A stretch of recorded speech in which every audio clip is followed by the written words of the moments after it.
This is the first episode, not for television, but for radio. And we're going to stream it on live online. And I'm here with my buddy. And what are we calling this program again? Kicking It With Savage. Kicking It With Savage. On Pirate Radio. On Pirate Radio. And we're just talking here, and so we'll forget that we're recording it. And there might be pauses and everything, but you know, y'all hang in there. You're going to hear some good stuff, because this is a couple of good old boys that'll prove it. Oh, yeah. Well, we're just shooting it. Yeah. Where'd you come from, Panhandle Steve? I come from New Orleans, but we didn't stay long. We landed in Mississippi, Alabama, and then we landed in the Panhandle of Florida. Yeah.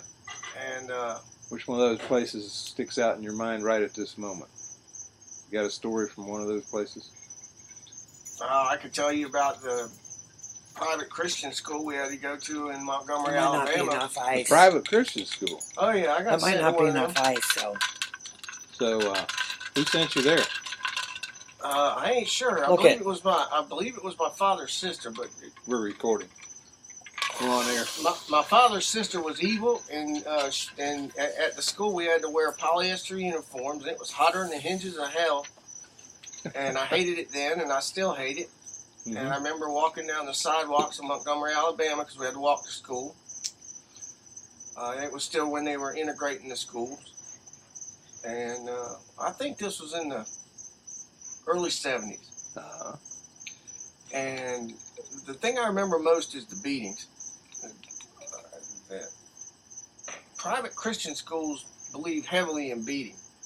The paddles got holes drilled in them, and so they could whistle a little bit faster before they nail you. Mm-hmm. And, you know, the only saving grace was that my dad, when he finally got straight, he got out of the mental hospital. He came in there, when he found out what was going on, he came in there and scooped us out and took us to, I think that's when we ended up in Tallahassee at that point. I believe that was 74. Now, if I could interrupt you. Sure. You mentioned that your dad got out of a mental hospital. Yeah, well, my mother hung herself in his greenhouse. Oh. And that was in about 68, 69 in New Orleans. And he lost it. Oh, I'm too young to know, you know, my older brother, he knew about all that shit. He knew what was up, but I didn't. So I didn't find out. I was told she died of cancer until way later. Hell, I was probably 16 before I got told the truth. But, yeah, that's the facts. Wow. And that's a hell of a thing for a shrink to go nuts. But, of course, him and all the other psychiatrist buddies of his were the craziest bastards I ever met in my life. So, the hell you gonna do? One of them came down the stairs one morning in his bathrobe, but sat down at the breakfast table with his wife and 4 children and shot himself in the head. Oh, wow. He was one of my dad's best friends. That was in the Panhandle. So it's kind of grim conversation, I guess, for what we're trying to do, but no, it's a start. It's all flowing now. It's a start. Yeah. Yeah. And we'll get back. Well, it just goes to show you. I mean, you know, if you think your shrink ain't nuts, trust me, he is. Well, speaking of nuts, we've had that word used on us here recently. I'm talking about me. Yeah. You know, Ponytail Steve. I've got Panhandle Steve here today. We might change our names next time, but you know, this first episode, we're gonna need to do something. But Panhandle Steve and Ponytail Steve are kicking back here, and we'll let you guess who the Savage is. Yeah, it won't take you long to figure that out. So, you talked about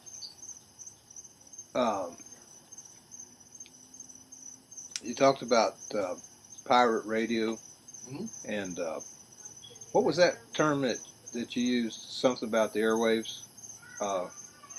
Bushwhacking the air, or bushwhacking the airwaves. Bushwhacking the airwaves. Now, what did bushwhacking mean back in your day? Hijacking, jacklegging, It all means the same thing. It's how old were you when you met those good old boys up there in whatever county, Tallahassee? Leon County. Yeah, Leon County. Leon High School, 9th grade. I met Bryce first in ceramics class. All right. Now be careful about the names here because we're going to be streaming online here. That's all right. I won't use the last name. All right. And, good. We started out throwing clay at each other, and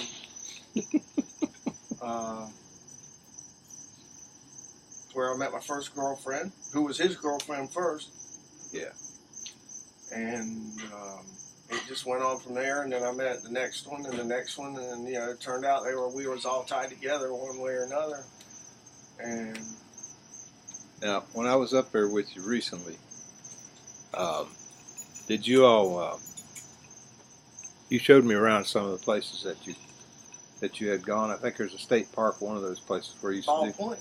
Where you used to do keggers and that kind of stuff. Oh, yeah, Ball Point. Tell me about it. Never was a state park. The state took it away from us. It used to just be a dead-end road with nothing in it. And then back when you were doing your keggers, and it's right on a beach there. That was a popular high school party spot in Alligator Point, Florida. Tell before the takeover, tell me about one of them kegger parties that you had down there. And how big is that beach anyway? Was it a wide beach or was it a narrow beach? Back in them days before the global warming started cranking up the hurricanes the way it did, it was a huge beach. But there was no rules, there was no law. We would take the trucks and park them out on the beach and put the speakers on the roof and crank it up. And you just slept on the beach, or you slept in your truck, or you slept in your car, or whatever. And everybody would get up the next day. Some people would drive back in the middle of the night, but half our friends had houses down there. But back in them days, you'd rather stay with your buddies and then not go back to the house. Mm-hmm. Just sit right there on the beach, man, and because that's where it was at. Mm-hmm. If you went home, you missed the party. And usually the party go in the daylight. Now, give me kind of a mix here on them. We're talking about all white kids, right? Oh, yeah. Yeah. Well, I mean, it was a mostly white high school. It was. You didn't have that much integration in it. It was a public school, but it's where the successful adults at that time had gone. Right. And their father and mothers had gone, and their fathers and mothers. So it's a generational thing. It was the oldest high school in Tallahassee. Looked like a prison.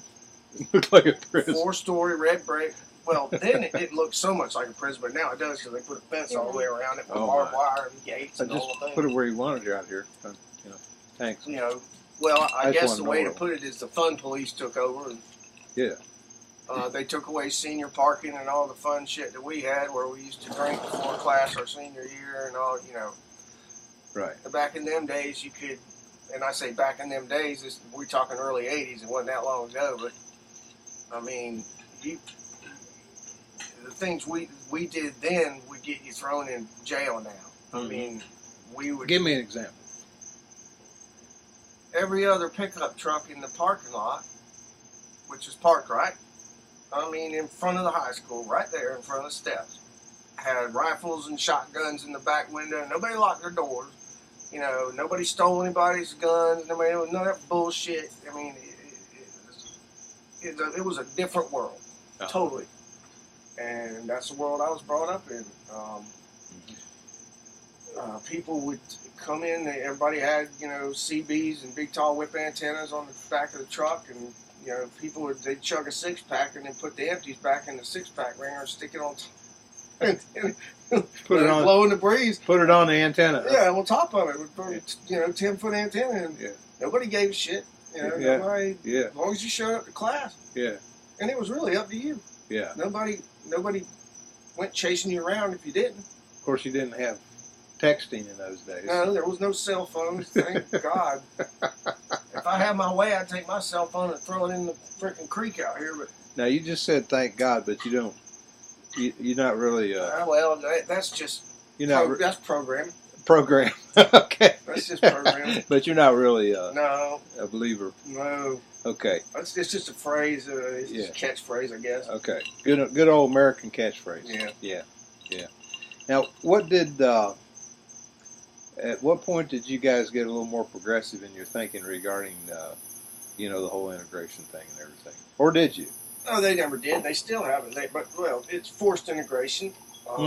That town is still backwards as the day is long, but they pretend like it's not. When I was in middle school, I got, well, me and all of my buddies in the neighborhood where I grew up, which was all lily white, got forcibly bused to an all-black school in the middle of the ghetto for middle school because there were no white people there.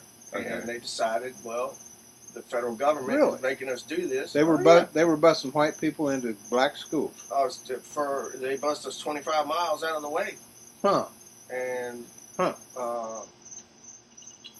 so we were the minority in them schools, and it wasn't pretty. It wasn't fun. But we made the best of it. And it's not that, you know, it wasn't about being racist or anything, but it was, I'll be honest with you, it was more racist on their end than it was ours. You can't blame them. No, hell.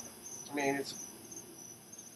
But it's a different experience in the South than what most people in the North conceive of. It's nasty Bible Belt psychology. I don't know what makes them think the things that they think, and I don't, you know...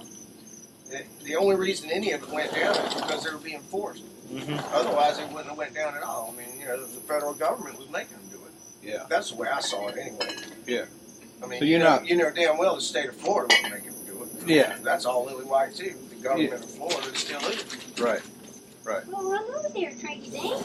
Now, I didn't know you were still up there. This is a live broadcast, so we do have people in and out of the studio here. Well, we got Trinket Bear. And we got a studio that's... she's biracial, by the way. She's black and white. All right. I'm looking at is that a full moon behind you there? Can you tell? Is that full? Because it's through the trees, and it looks full to me. It's damn close to it if it ain't. Well, then this is a great way to kick off Kicking It with Savage, because Savage is a great believer in the full moon. And we're out here on the back porch of an undisclosed location in Florida. And the backwaters on a mangrove swamp. On a mangrove swamp, and a big tree in a very nice screened-in porch. And this is my buddy Panhandle Steve, and I'm Ponytail Steve. And we'll be back at you in a little bit. We love you and thank you. I love you and thank you.